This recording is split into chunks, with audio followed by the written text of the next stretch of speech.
आज महाराष्ट्र में एक अन्य प्रकार का अनर्गल और निराधार आरोप लगाकर वातावरण को प्रभावित करने का, जिसे कहते हैं लास्ट डेस्परेट डिच अटेम्प्ट करने का यह प्रयास महाविकास अघाड़ी के द्वारा किया जा रहा है।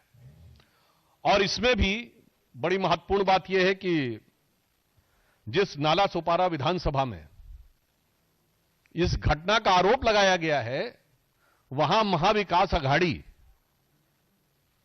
मुख्य लड़ाई में ही नहीं है।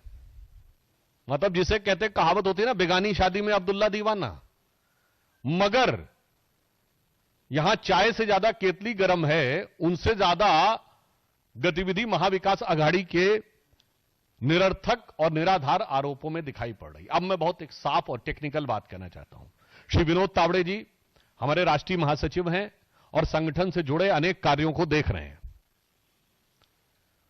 वो थाने के बाड़ा से जा रहे थे और अपनी सहज स्वाभाविक संगठनात्मक दायित्व के अनुरूप भिन्न भिन्न प्रत्याशियों से वो फोन पर हालचाल ले रहे थे कि क्या चीज में क्या परिस्थिति है, कैसी क्या स्थिति है। और इसी विधानसभा के प्रत्याशी ने यह भी अपेक्षा की कि वो अगर हो सके तो उस बैठक में आ जाएं जो उस होटल में चल रही थी। चूंकि वह हाईवे के पास में था तो वो जाकर होटल में बैठक में सम्मिलित हुए, और जिसमें कि चुनाव पूर्व तैयारियों की जो इंडोर बैठक है, that is properly as per rule, जिसमें इस बात के लिए दिशा निर्देश दिए जाते हैं अथवा कार्यकर्ताओं को तैयार किया जाता है कि कोई चीज अगर आपको आपत्तिजनक लगती है, क्योंकि देखिए महाविकास अघाड़ी जो कुछ कर रहा है उसमें बहुत सी आपत्तिजनक चीजें आने वाली हैं, तो इसलिए उसके ऊपर कैसे प्रोटेस्ट करना है, किस ढंग से फाइल करना है, किस ढंग से ईवीएम्स को सील करना है, किस ढंग से विपक्ष के द्वारा की जाने वाली बोगस वोटिंग को रोकने का प्रयास करना है। क्योंकि उत्तर प्रदेश से तो यह भी चल रहा है ना कि वो पर्दे में रहने दो, पर्दा ना उठाओ, ताकि पर्दे के पीछे जो चल रहा है वो चलता रहे। तो इस प्रकार की चीजों के बारे में एक संगठनात्मक, उसे बैठक कहें या अनौपचारिक बैठक कहें, उस रूप में वो भाग लेने के लिए पहुंचे। और वहीं अनायास वहां के जो बहुजन विकास अघाड़ी के प्रत्याशी हैं वो आ गए और पहले उन लोगों ने इस बात के लिए विवाद उठाना शुरू किया। अब यहां पर मैं बहुत टेक्निकल बात कहना चाहता हूं। हमारी तरफ से, श्री विनोद तावड़े जी की तरफ से बहुत स्पष्ट कहा गया है कि यह घटना होटल की है, किसी प्राइवेट प्लेस की नहीं है। आप होटल के और आसपास के क्षेत्रों के सीसीटीवी फुटेज को वह चेक करें, इस बात का हम अनुरोध करते हैं। क्योंकि जिस प्रकार का एब्सर्ड एंड इलॉजिकल, अतार्किक, हास्यास्पद और दुर्भाग्यपूर्ण आरोप लगाया गया है कि 5 करोड़ रुपए आए थे। मैं कांग्रेस वालों से पूछना चाहता हूं, भाई ये 5 करोड़ रुपए जो होते हैं, ये कोई आज के जमाने में ऐसी तो चीज है नहीं कि कोई आदमी जेब में पॉकेट में डाल के लिए जाएगा।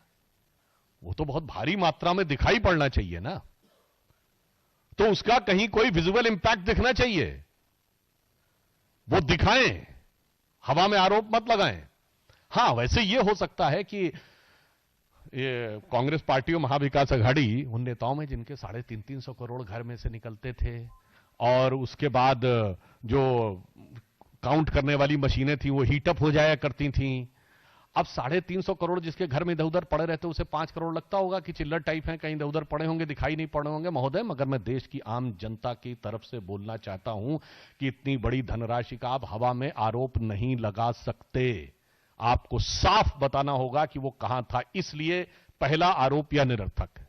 दूसरी बात, उस बैठक में पार्टी के कार्यकर्ता मौजूद थे, कोई बाहरी व्यक्ति मौजूद नहीं था। तो पॉइंट नंबर 2, किसको पैसा दिया जा रहा था तथा कथित। तीसरी बात यह बताइए कि जो आप कहने का प्रयास कर रहे हैं कि विपक्षी दल के प्रत्याशी वहां पर आए, तो विपक्षी दल के प्रत्याशी वहां पर क्या करने के लिए आए? यदि उनके ख्वाबों ख्यालों की जो घटना कहीं हो रही थी तो उन्हें घटना स्थल पर रहना चाहिए था, सभा स्थल पर रहना चाहिए था। यह बिल्कुल 3 टेक्निकल पॉइंट है। पहली बात, सीसीटीवी फुटेज दिखाएं जहां पर कि ऐसी कोई बड़ी चीज दिखाई पड़ रही हो। दूसरी बात, वहां बैठक हो रही थी और सिर्फ भाजपा के कार्यकर्ता थे। और तीसरी बात, यदि वो इस प्रकार का आरोप लगाते हैं तो वो जो आपका आरोप वाली घटना है उस जगह पे, स्थल पे होना चाहिए कि सभा स्थल पे होना चाहिए। तीनों बातें साफ दिखा रहा है कि अपनी पराजय को अवश्यंभावी जानकर अब खिसियाहट और बौखलाहट में, यानी इसे कहा जाए कि हताशा और निराशा में महाविकास अघाड़ी विक्षिप्तता की सीमा तक पहुंच गई है।